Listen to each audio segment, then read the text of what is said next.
This is Oljoro, the lifeline of the residents of Kiptoim sub-location and its environs.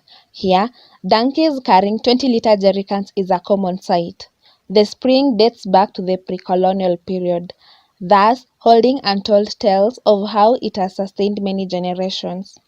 Amazingly, it still remains relevant up to date. Hiyo Oljoro maji ilianzishwa 1973. Watu nakuja chota maji na kupeleka nyumbani ya utumizi. You see, ilikuwa natumika vizuri sana. Na hakuna mahali pengine maji safi kama hii. A vibrant water source displaying the importance of water in life for the people living in the area. The water is brown, but this does not deter the residents from consuming it. Yes, ilichotwa na kutumwa Nairobi. Like vikarudishwa perfect. Sasa tukaendelea namna hiyo.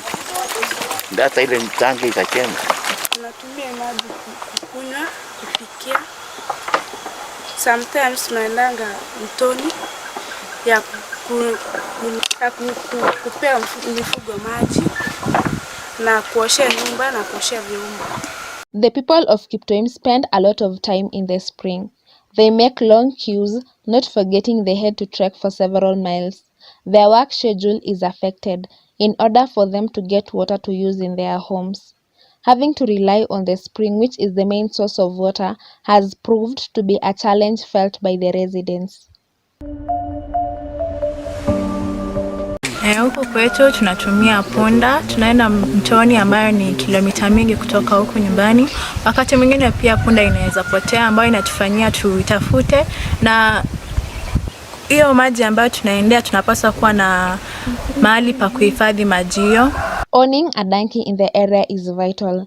However, with time, the residents have lost ownership of their donkeys. This has forced them to adapt hiring of boda to fetch water for them at a stipulated price. The use of motorbikes is costly, but it saves on time. Nikiwa nimekuja asubuhi, huwa natumai ya kwamba laini ni fupi sana, lakini huwa najipata kama laini ni refu. The spring is a crowded spot on most days, not only by the residents, but also their donkeys. Both children and the elderly visit the spring to fetch water due to the inability by the Oljoro management to pipe the water to people's homes. Long queues and trekking distance has pushed for the construction of a community dam. The dam, which is located a few miles from the spring, acts as the substitute of water.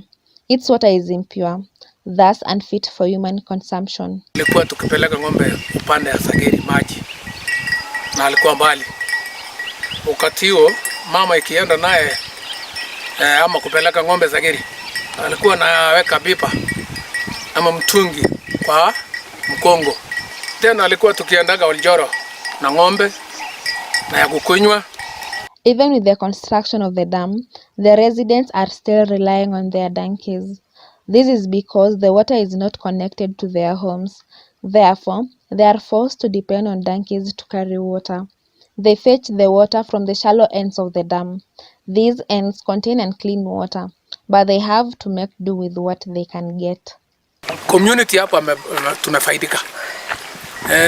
Wala wanatumia hii maji ni karibu Albert sub-location na Kiptoim sub-location pande ya city pande ile. The dam has eased the function of the water from the spring. Now cows can drink from the dam, reducing overcrowding at the spring.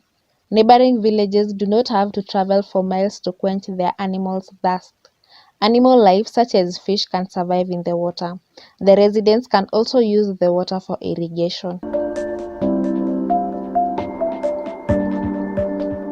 Nashukuru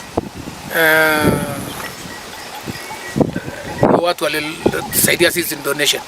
Ndio tunashukuru. With the help of the well-wishers, the residents can now have a sigh of relief. They have been unburdened from walking for long distances to access a water source. The evolution of residents who have always relied on the spring continues to be experienced. Baadaye tukaona shida imeendelea sana hadi tukaamua kununua tangi ya maji. Hata maji ya mvua tunatega maji ya mvua wakati hakuna mvua tunaenda na kuza kuleta maji. So sometimes we use it for almost 3 months. We go to the river, we bring water so that we can refill the tank. Other times we go to the springs to get water, so we pay the motorbike people to bring us water.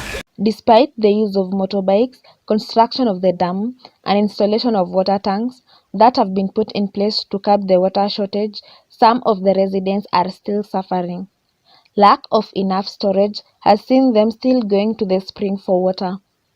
A permanent solution that will see to the end of their problems is connection of pipes which allow them to access water at the comfort of their homes.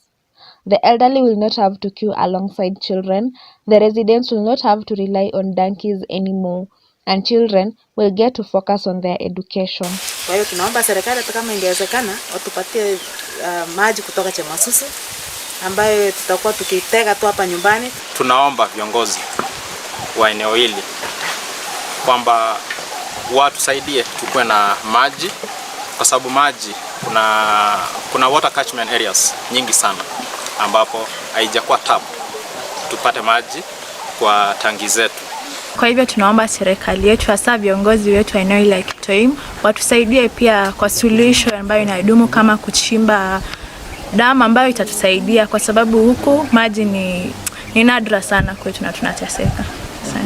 Water problem in Kiptoim village continue to evolve, with easy access to water for the villagers continuing to be a dream.